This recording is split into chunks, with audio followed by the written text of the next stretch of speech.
Hi, I'm Raymond van Barneveld and you're watching Behind the Bar with Paul Starr.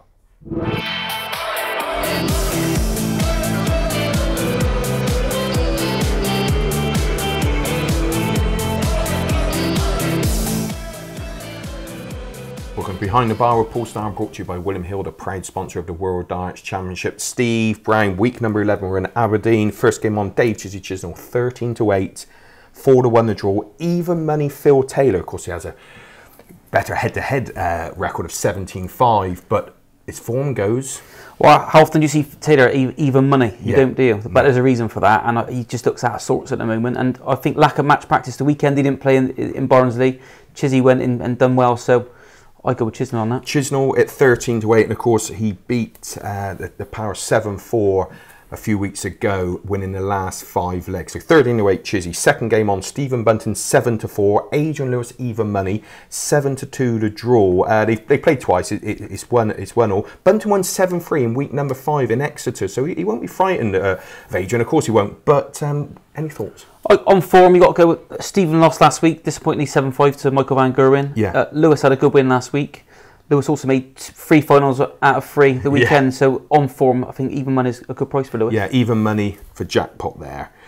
Next game on, James Wade, of course, he struggled last week. He's 5-2, 4-6 Gary Anderson in Scotland, or 4-1 the draw. Anderson has a 21-11 head-to-head advantage, surprisingly. And Anderson won 7-4 when they played earlier on in Belfast. All roads point to Anderson there, don't they? After Lewis Wade's big defeat to Chizzy, 7-1 last week. Yeah, that hurt. And he's in Scotland, so it is. We're going to go 4-6 there for the Flying Scotsman. Fourth game on. Well, what about this? Raymond van Barneveld, who's had a horrific run of games, obviously, how it's worked out. But he's done well, because he got through, he qualified, and of course he's starting to look really good. Great win last week. It was, and he's 4-1 to beat Michael van Gerwen at 4-9, 9-2 to draw. 4-1 seems massive. It is, and I actually think that's realistic. I think he could do it this week. Yeah. Michael's, I think he's going to lose at some stage, and this could be the week. Barneveld in Scotland's got a massive following. Yeah, it's been well documented. Michael's had a few problems this week. I would go. I think Barneveld 4-1. Sounds daft. Raymond van Barneveld 4-1, and of course earlier on in the Premier League it was Michael who won 7-2 on week number 8. Last game of the evening, the players come back. They've already been on, so that's obviously going to play a little bit psychologically on how they've done. But Bunting 3-1, 4-1 a draw, 4-7 Phil Taylor. Taylor won 7-1 in the Bunting's home ground of Liverpool, but I cannot have Phil Taylor at 4-7 at the moment.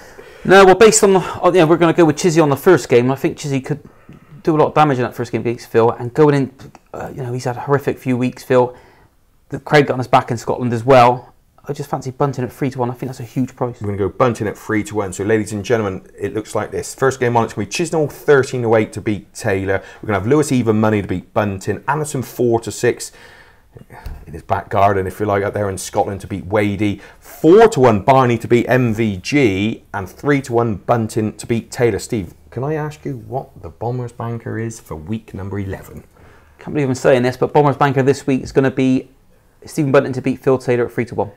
There we go. And my tungsten tip, ladies and gentlemen, it's Gary Anderson at 4-6 to beat James Wade. Well, thank you very much for your time there, Steve. Yeah, thanks for having me, mate. Good to be back. And of course, ladies and gentlemen, thanks for joining us on Tungsten Tells. And don't forget to subscribe to our YouTube channel. It's free. Like our Facebook page and follow us on Twitter. And join us next week, where we'll be keeping you at the sharp end of World Darts and trying to grab some more value from Wiilliam Hill, the proud sponsor of the World Darts Championship. Of course, on Behind the Bar with Paul Starr. We look forward to seeing you then.